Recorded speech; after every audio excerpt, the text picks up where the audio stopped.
Hey everyone, this is acyuta-bhava from Nightlight Astrology, and today I'm beginning a new series, a 12-part series on the misconceptions of the Zodiac. So I'm going to be going through all 12 signs and talking about 3 common misconceptions that people have about the 12 signs, and hopefully correct them and offers us some deeper context or understanding about all of the 12 signs. I think that this will be mostly an exercise in talking about some of the psychological characteristics associated with the 12 signs when they are applied to, say, your ascendant, or when they're applied to your sun or your moon in your birth chart, anything that could be more personally descriptive of behavior, psychology, personality, and character, because these misconceptions, they may not have exactly existed in the ancient world because people weren't necessarily, astrologers weren't putting the same emphasis on the signs in relation to psychology that we do now. Nonetheless, these misconceptions run very deep within the signs. Even you could say that they're there, and the potential for the misconceptions are there due to the planets that are associated with each of the 12 signs. So you could say that these are misconceptions that people often have about the planets that rule each of the 12 signs we're going to go through. For example, we're going to start today with Aries. You could easily say that these are misconceptions that people have about Mars, or people who have a strong or dominant Mars placement in their birth chart. So I'll make sure to mention that as we go, because it really is the way that ancient astrologers understood the signs had a lot to do with the deity whose home that sign was. So again, Aries is the home temple of Mars and the exaltation of the sun. Taurus is the home temple of Venus and exaltation of the moon. So we'll be accessing some of those dignities as we go to also help explain where some of these misconceptions come from. And you could, again, by extension, even say that some of these misconceptions just have to do with people's misunderstanding about planets. Anyway, I thought this would make for a great series. This was something that came up for me as I was on vacation the past 2 weeks. I always try to do some brainstorming on, like, what am I excited about? What can I share with other people that I have some enthusiasm about in my studies? My vacation is always a time where I can actually finally take some time to study for myself too. So one of the books that I want to point you to that informs this series, I brushed up on this book and got a lot of inspiration from it. It is The Astrology of Fate by Liz Green. And there is a particular chapter in here I can't remember which one it is, but there's a chapter in here on the myths of the Zodiac. And that chapter in particular has informed this series. I always like to give a shout out to the teachers or people who inspire me, when it's appropriate. Okay, so today I'm going to talk about 3 misconceptions that people have about the sign of Aries, which you could say by extension, people might have about the sign of Mars or the planet Mars, or even the sun, because the sun is exalted in the sign of Aries. So when you talk about Aries, in a way, the sign itself is unique, but you're talking about the temple of Mars, the temple that exalts the sun. And so very important to understand that, again, these misconceptions we're going to talk about today with Aries have a lot to do with Mars and the sun. So let's dive in. These are I put 3 for every sign in this series. We're going to look at 3 misconceptions that people have about the sign. So if this is, and this could be something, this is a series that I hope, even if it's not your sun, moon, or rising sign that you're tuning into, it's a great series for people who just want to understand more about the signs in general and the planets. Okay, so one of the things that I hear most, and this is primarily where all of the content in this series comes from, is what do I hear most from my students or from my clients or even on social media about the signs, maybe about the planets, and kind of the most common misconceptions that I hear. So I'm going to start with Aries, which, let's just review. Aries is what we call a tropical, or in modern astrology, we call it a cardinal sign, which means it comes at the start of the spring equinox in the northern hemisphere, and that makes it also, in this case, that makes it one of 4 turning points in the solar year, at the signs that start at the equinox or solstice. So we have a tropical or cardinal sign. It is a fire sign. Fire signs are masculines. It's also a masculine sign. And remember, in ancient astrology, masculine and feminine are not, they're one expression of which might be literal gender or like literal sex or something like that. But these are terms that were used metaphysically, in very similar ways to the way in which, Taoists might talk about the yin and the yang. So if you think about this, you've got a tropical turning point sign at the beginning of spring. It's fiery, it's masculine, and it is also the home temple of Mars, god of war, and it is the exaltation of the sun. Okay, so here is the first most common misconception that I hear. Aries are all about physical activities like sports or anything that's really aggressive, that may be into like the physical activities like asserting themselves all the time, being aggressive, combat, sports, physical exercise and activity. They always have to be doing something. So this is a misconception. There are tons of, people who have strong Aries signatures in their birth charts, let's say sun, moon, rising, something like that, who are not necessarily the world's sporty, they're not like sporty spices running around out there just constantly doing push-ups or something.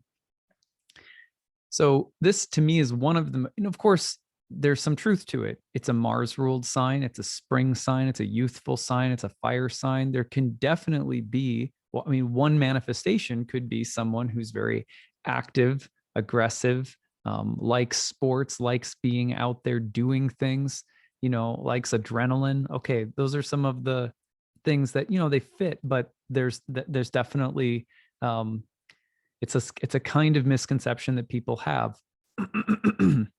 So where does this come from? That's the important thing, is to understand where it comes from.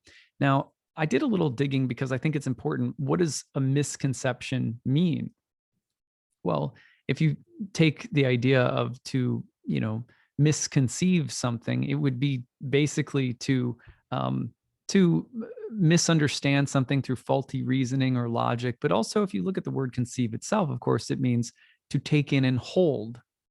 To take in and hold, as in to become pregnant, or just more generally speaking, to grasp something, to take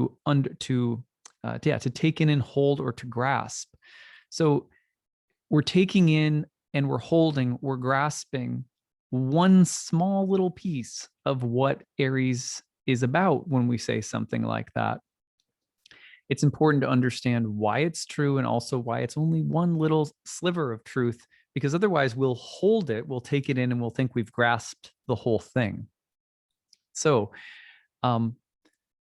one thing that's really important is, okay, Mars as a planet clearly can be associated with any of those activities. But remember, this is one key way that you can differentiate the sign of Aries a little bit more and understand a kind of a broader vision of the sign. Aries is also the exaltation of the sun. The exaltation ruler is just as important a planet for understanding the sign as is the domicile ruler. So what is the sun all about? Well, in ancient astrology, the sun was associated with the daimon, or spirit. The daimon was a spirit that might guide the soul through a lifetime, and it stirs up images and desires and longings, ideals in the mind's eye toward which we intend, toward which we move, with the idea that if we obtain this thing, that we will have achieved something that we were born for. And that's the daimon. That's the sun was related to that idea overall, that we are moved by images of beauty, truth, goodness. And then, of course, they can get distorted in this world. Our idea of beauty, truth, and goodness might be filtered through, sort of a materialistic, selfish, vain, lustful lens. And we might think money, dominance, fame, whatever. So, but still, the ideal that we move toward in life is a part of what the sun represents. Now, it's exalted in this sign because it's youthful, it's spring-like, and Mars is going to be accompanying the sun in this sign. And essentially, you're getting kind of the combination of an ideal that we move toward with youthful enthusiasm, an ideal that we move toward with vigor, and sometimes with a kind of naive or childlike optimism that we move toward with the sense of newness and discovery. So that's, in a sense, that's a broader and much more appropriate definition of the combination of the sun and Mars and Aries, that is some of which can result in, physical activity, asserting ourselves, doing really active, sporty things. But actually, the broader definition, you could say, is a kind of youthful enthusiasm for discovering something that makes us feel utterly unique and individual, a sense of individual virility or potency that each of us need in order to feel that we're living for a reason, that we're living toward an exciting end or an exciting destiny. Aries loves the word destiny, doesn't so much love the word fate, because they're both words that are, they're, in many ways, they're just synonyms, but destiny has that feeling of moving towards something that we will or desire. So in a much broader sense, Aryan people can be people that pursue education, that pursue jobs, marriages, relationships, business, anything in life. It doesn't have to be just physical activities, muscular or jockey kinds of things. And the broader mission being to realize an ideal or to move towards something with, again, a kind of youthful exuberance. And there is a kind of a quality of needing to take a risk or having to find some courage in order to do so. But yeah, it's a very kind of unfortunate misconception that it just boils down to kind of muscular, physical, aggressive, sporty types of things. Now, for some of you, these misconceptions you're probably well beyond them already. But for a lot of people out there that have these misconceptions, they're grasping just a little portion of the full story. And so it's important to go over these things together and kind of remember this broader philosophical archetypal context. Okay, so the second misconception is that Arians are selfish. Aryan types, that'd be sun, moon, rising, typically are selfish. So again, we are grasping, we're conceiving of something. It's there. There's something to that. It's not entirely false. I want to sort of validate this idea, but also show why it's really a misconception if we don't learn to hold a lot more. So one of the reasons that you'll find this selfishness is if you, again, go back to the sun and Mars. If you have the exaltation of the sun, one of the things that astrologers have said about exaltations in general is that the planet gets its best and most attractive qualities get amplified. It's almost like an Instagram filter. You know how Instagram filters can make you look like, I don't know, I think anyway that Instagram filters can make people look significantly better than they actually look in person. And I don't mean any offense to anyone by that. It's fun to play with the filters and everything like that too. But like you can make yourself look really different with an Instagram filter. So, when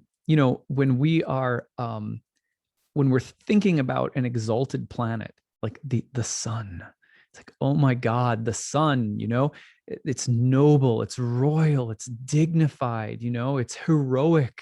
It has this sense of the hero's quest and the mission, and it's like Joan of Arc looking up through a beam of light. Oh, the angels are singing, the mission is coming down. She lays her sword out in front of her, and we're, so Doug in his basement is feeling that way, about whatever, you know what I mean? Like that's, and so a planet exalted can bring out the most amplified sort of dramatic Shakespearean qualities of the planet. I remember Robert Schmidt, a famous Hellenistic astrologer, saying that an exalted planet is like when the violin hits that super high note. It's just like, it's so high. And it's like, oh my God, how can we hold this forever? Well, we can't. So an exalted planet is like reaching the peak of like intense, beautiful, vivid energy around a planet. Okay, so there's something a little exaggerated about sun stuff when it comes to Aries.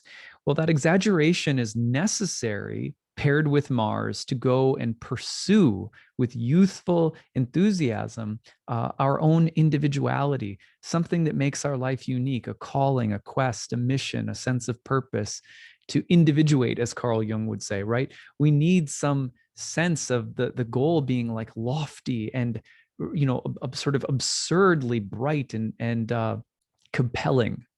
So, but the flip side of that, of course, is that people will, when someone feels like it can be aggrandizing, and so someone will pursue with the Mars-like qualities the sense of the ideal quest or mission. It's very much about individuality and individuation. And when people do that with such intensity, it can feel aggrandizing, and it can feel like people get this kind of tunnel focus and tunnel vision, and they may exclude other things or other people. So selfishness with Aries is definitely a thing. It's not to dismiss it, but it's a small part of what Arian people are like. I honestly would say probably 2 out of 10 Arian clients that I have demonstrate like the stereotypical, selfishness. So it's really a really unfortunate misconception that people have. Now, let's broaden this out a little bit. Why is there such a need for this? Like, why is this archetype so important? Well, one of the things that Liz Green says in her book that I really love, it's always stuck with me. It's one of my favorite things that she wrote about Aries, and I've read all of her books, as far as I know. So, and she says it in many different places. She says that Arians, in order to find themselves, have to go out into the world and also face some kind of the manifestation of something out there that's telling them you aren't unique, you can't be an individual, you're not strong, you're not powerful, you don't belong here, you don't deserve to exist, like that.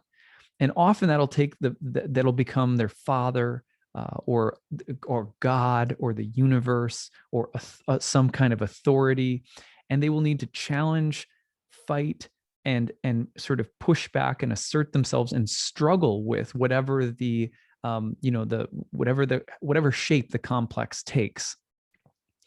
And as they do so, there's this integrity, this loyalty to myself and to this struggle or conflict with forces that are trying to make me feel like I can't exist, or I'm not strong, or I'm not independent. And that there's this constant wrestling or struggle with those qualities that they have to engage with. And if you can understand that that's where an Arian person is coming from, then it really changes your perception that they're struggling with you personally, or that they're ignoring you, or that they are totally selfish. It's selfish from a certain point of view, but from within the complex itself, it's necessary. Right? It's a necessary part of what has to happen. Remember that Aries is the fall of Saturn. And so that idea of there being like real conflict at the core of this sign with Saturn stuff, rules, authority figures, abuses of power and authority, and Arian people are like working with that. What is the appropriate use of will? What is the appropriate degree of physical strength, of independence or individuality?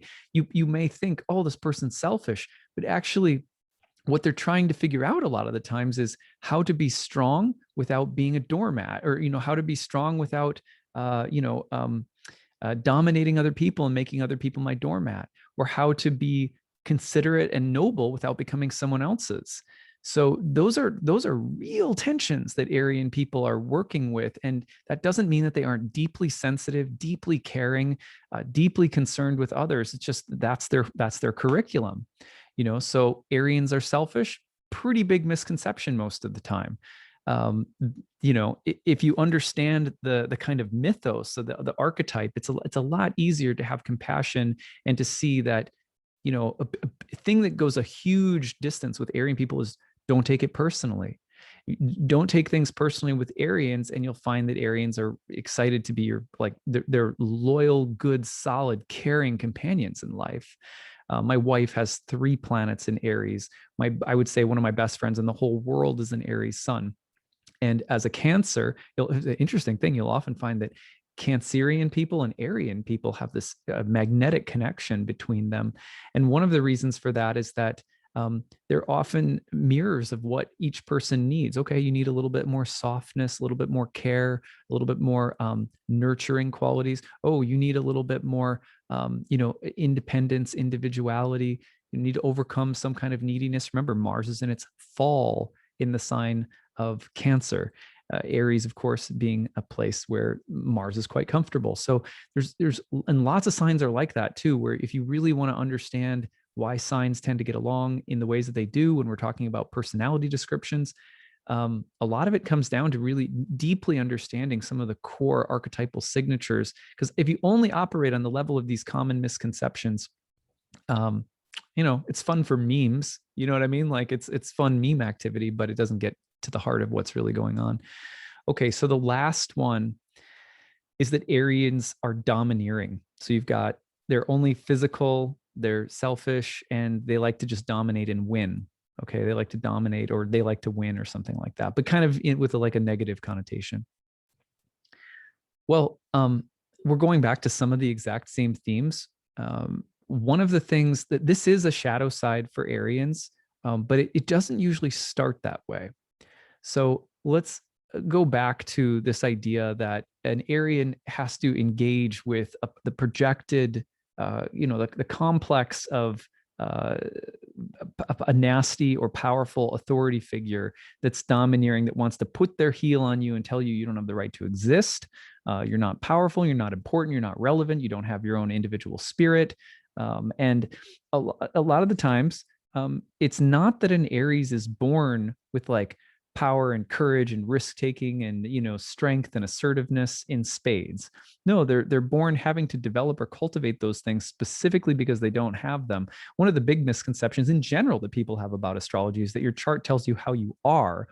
Your chart can tell you how you are, but it can also, depending on how the context of a chart, it can tell you specifically what you are not, and what there is some call to face or deal with or become.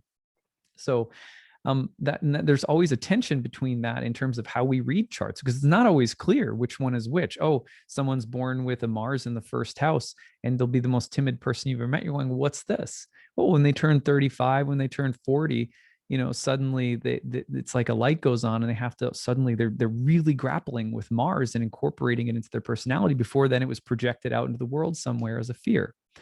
So you'll and other times a person born with Mars in the first house will come out just ready to fence people in the streets or something.